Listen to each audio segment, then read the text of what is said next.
Exposed. Trump former advisor Matt Mowers takes $720,000 from Bola Tinubu-linked firms to counter Christian genocide in Nigeria, while U.S. Congress faces a $10 million lobbying surge, Mike Arnold reveals.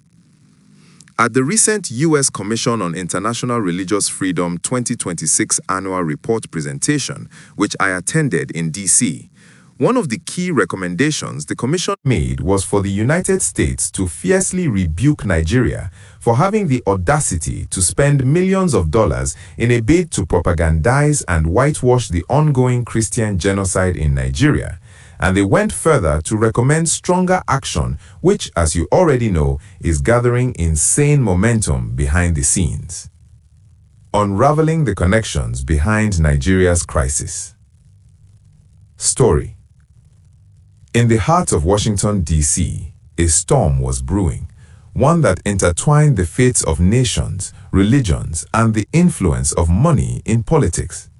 The year was 2026, and the U.S. Commission on International Religious Freedom had just released its annual report, shedding light on the dire situation faced by Christians in Nigeria. The report painted a harrowing picture of genocide, persecution, and a government that seemed more intent on silencing dissent than protecting its citizens. At the center of this unfolding drama was Matt Mowers, a former advisor to Donald Trump, whose name had recently surfaced in the corridors of power connected to a staggering $720,000 payment from firms linked to Nigerian politician Bola Tinubu. Mowers, a seasoned political strategist, had positioned himself as a key player in shaping narratives around foreign policy, particularly regarding Nigeria and its troubling human rights record.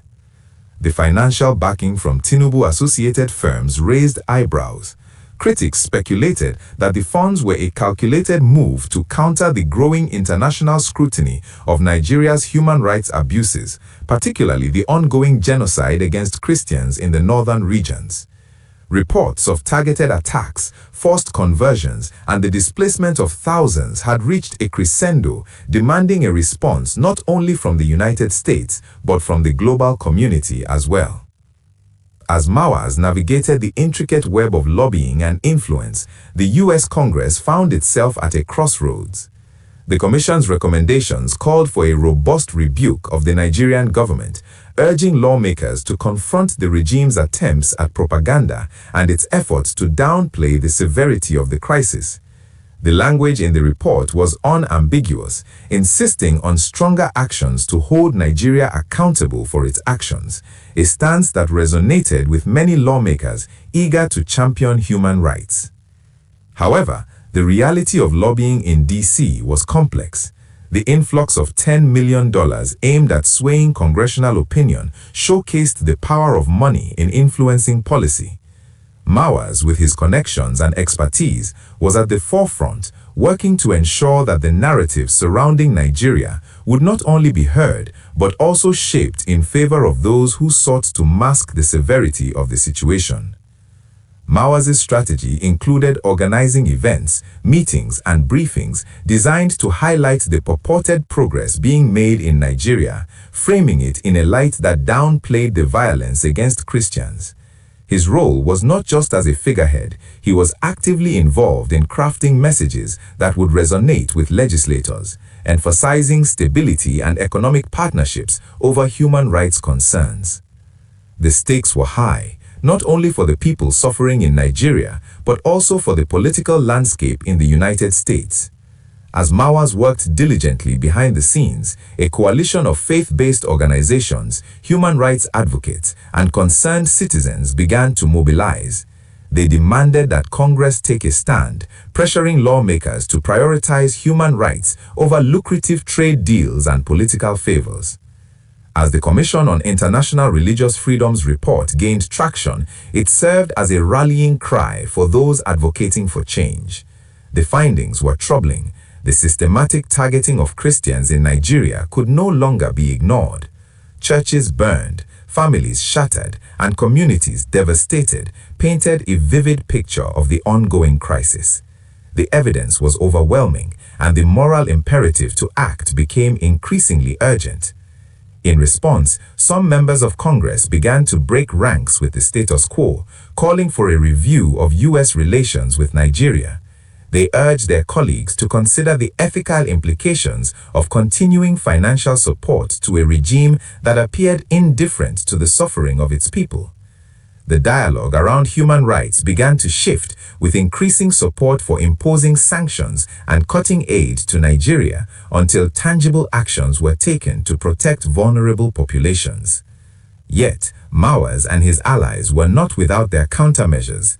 The lobbying surge backed by powerful interests was relentless. Mowers focused on discrediting alarming reports, framing them as exaggerated or politically motivated. The narrative shifted, with some lawmakers beginning to question the validity of the claims made by human rights organizations influenced by Mowers' strategic messaging that painted a rosier picture of the Nigerian government's intentions. As the year progressed, the tension in Washington intensified. Mowers found himself in a game of chess where every move was calculated and the stakes were profoundly high. The growing outcry from constituents who were aware of the plight of Christians in Nigeria created a dichotomy between public sentiment and the political maneuvering occurring behind closed doors. The interplay between the lobbying efforts and the humanitarian crisis in Nigeria was stark. While Mowers worked tirelessly to shield Nigeria from the scrutiny it rightfully deserved, the voices of those suffering in the northern regions grew louder. The backlash against the Nigerian government was not just an issue of foreign policy, it was a moral battle that transcended borders.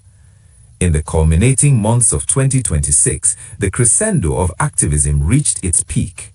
The Commission on International Religious Freedoms report became a catalyst for bipartisan support among those who prioritized human rights. A series of hearings was scheduled, and the testimonies of survivors echoed through the halls of Congress, making it increasingly difficult for lawmakers to ignore the reality on the ground. Mowers, aware of the shifting tide, ramped up his efforts, attempting to sway public opinion through various media outlets. He deployed a strategy that involved emphasizing the economic benefits of supporting Nigeria, positioning it as a critical ally in the fight against terrorism in West Africa. However, the underlying truth of the ongoing genocide could not so easily be dismissed. As 2026 drew to a close, the future of US-Nigeria relations hung in the balance. The combined efforts of activists, faith leaders, and concerned citizens began to bear fruit, leading to a renewed commitment from Congress to address the humanitarian crisis.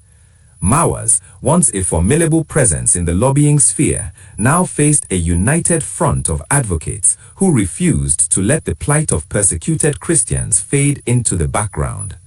The complexities of politics, money, and morality collided in a way that highlighted the importance of vigilance in safeguarding human rights across the globe. The story of Matt Mowers, Bola Tinubu, and the ongoing crisis in Nigeria became a testament to the power of advocacy and the unwavering spirit of those who stand up against injustice, reminding the world that the fight for human dignity transcends borders.